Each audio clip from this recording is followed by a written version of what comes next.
চট্টগ্রাম বন্দরের new mooring terminal বিদেশিদের ইজারা দেওয়ার সিদ্ধান্ত বাতিলের দাবি জানিয়ে মানববন্ধন ও বিক্ষোভ সমাবেশ হয়েছে।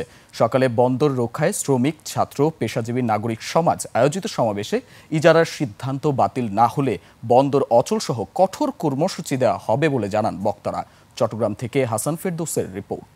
আপনার প্রিয় কাপড়ের যত্নে এলো এনজাইম সমৃদ্ধ Arik silver wash detergent powder 500 গ্রাম মাত্র 70 টাকা। প্রিমার্ক। চট্টগ্রাম বন্দরের নিউ মোরিং কন্টেইনার টার্মিনালটি পরিচালনা করছে বাংলাদেশ নৌবাহিনীর নিয়ন্ত্রণাধীন চট্টগ্রাম ড্রাই ডক লিমিটেড। গত অর্থ বছরে এই বন্দরের মাধ্যমে সরকারের রাজস্ব আয় ৭৬,০০০ কোটি টাকার বেশি। তবে অন্তর্বর্তী সরকারের নতুন সিদ্ধান্তে ফুঁসে উঠেছে চট্টগ্রাম বন্দরের শ্রমিক, কর্মচারী সহ বিভিন্ন শ্রেণী পেশার মানুষ। দুবাই ভিত্তিক প্রতিষ্ঠান ডিপি ওয়ার্ল্ডকে টার্মিনালটি ইজারা দেওয়ার সিদ্ধান্তের সকাল থেকেই নগরীর আগ্রাবাদ এলাকায় মানববন্ধন ও বিক্ষোভ কর্মসূচি পালন করেছে নাগরিক সমাজ।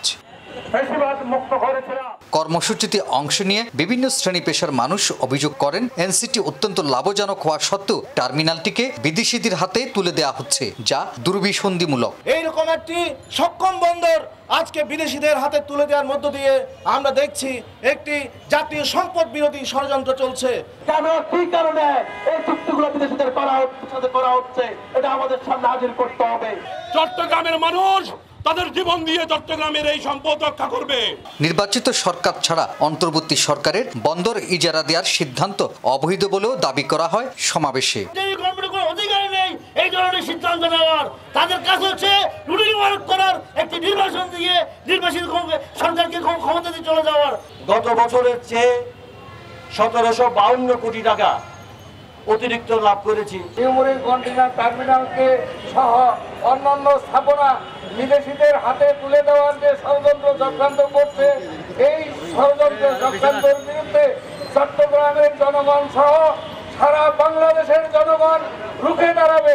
বন্দর ইজারা দেওয়ার সিদ্ধান্ত প্রত্যাহার না হলে কঠোর আন্দোলনের হুঁশিয়ারি দেওয়া হয় সমাবেশ থেকে।